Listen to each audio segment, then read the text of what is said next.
এক সময়ের কথা। সবুজ ধান খেয়ে তার কাঁচা মাটির রাস্তা ঘেরা একটি ছোট গ্রামে থাকত রাহুল নামের এক কিশোর। রাহুলের বাবা ছিলেন একজন দিনমজুর, আর মা অন্যের বাড়িতে কাজ করতেন। সংসারে অভাব ছিল নিত্যদিনের সঙ্গী। তবে রাহুলের মা সবসময় একটি কথা বলতেন, আমাদের হাতে কম থাকতে পারে, কিন্তু মন যেন কখনো ছোট না হয়। রাহুল ছিল গ্রামের স্কুলের মেধাবী ছাত্র। প্রতিদিন ভোরে উঠে সে গরুকে খাবার দিত, তারপর মায়ের কাজে সাহায্য করে স্কুলে যেত। অনেক সময় স্কুলে যাওয়ার আগে তার পেটে ঠিকমতো খাবার থাকত না, তবুও সে কখনো অভিযোগ করত না। একদিন বর্ষার দুপুর, আকাশ কালো মেঘে ঢাকা, টিপটিপ করে বৃষ্টি পড়ছে। স্কুল ছুটি হওয়ার পর সবাই দ্রুত বাড়ির পথে ছুটছে। ঠিক তখনই রাহুল লক্ষ্য করল, রাস্তার পাশে একটি পুরনো বটগাছের নিচে একজন বৃদ্ধ মানুষ বসে আছেন। কাদা মাখা কাপড়, ক্লান্ত মুখ, চোখে অসহায় দৃষ্টি।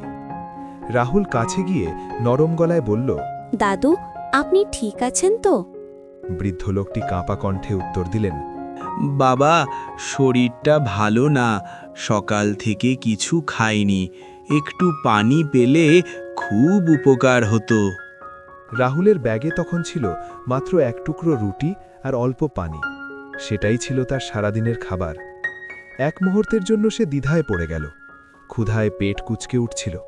ঠিক তখনই তার মায়ের কথাটা মনে পড়ে গেল, মন যেন কখনো ছোট না হয়। রাহুল চুপচাপ রুটিটা বের করে দুই ভাগ করল।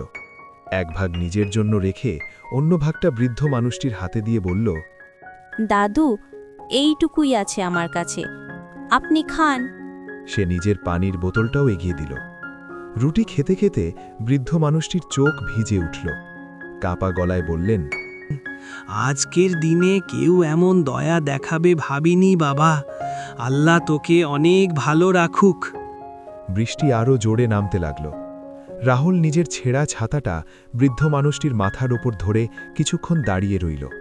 তারপর তাকে কাছের একটি চায়ের দোকান পর্যন্ত পৌঁছে দিল এবং দোকানদারকে অনুরোধ করল যেন তিনি বৃদ্ধ লোকটির দিকে একটু খেয়াল রাখেন। সেদিন বাড়ি ফিরে রাহুল খুব সামান্য খাবার খেয়েই ঘুমিয়ে পড়ল।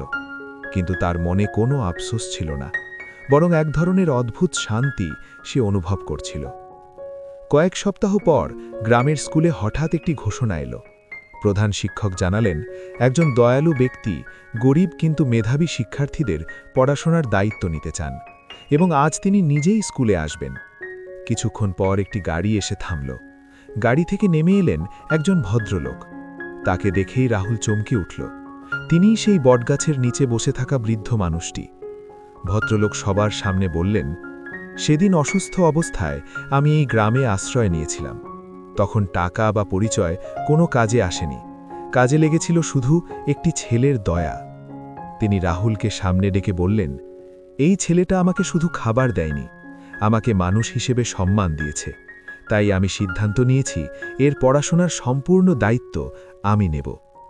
রাহুলের চোখ ভরে গেল। তার মা বাবাও আনন্দে কেঁদে ফেললেন। বছর কেটে গেল। রাহুল বড় হয়ে একজন শিক্ষিত এবং সফল মানুষ হল, কিন্তু সে কখনো দয়া করতে ভুলে যায়নি। সে গ্রামের গরিব শিশুদের পড়াশোনার ব্যবস্থা করল, অসহায়দের পাশে দাঁড়াল। কারণ দয়া এমন এক শক্তি যা শুধু অন্যকে নয়, নিজেকেও বড় করে তোলে।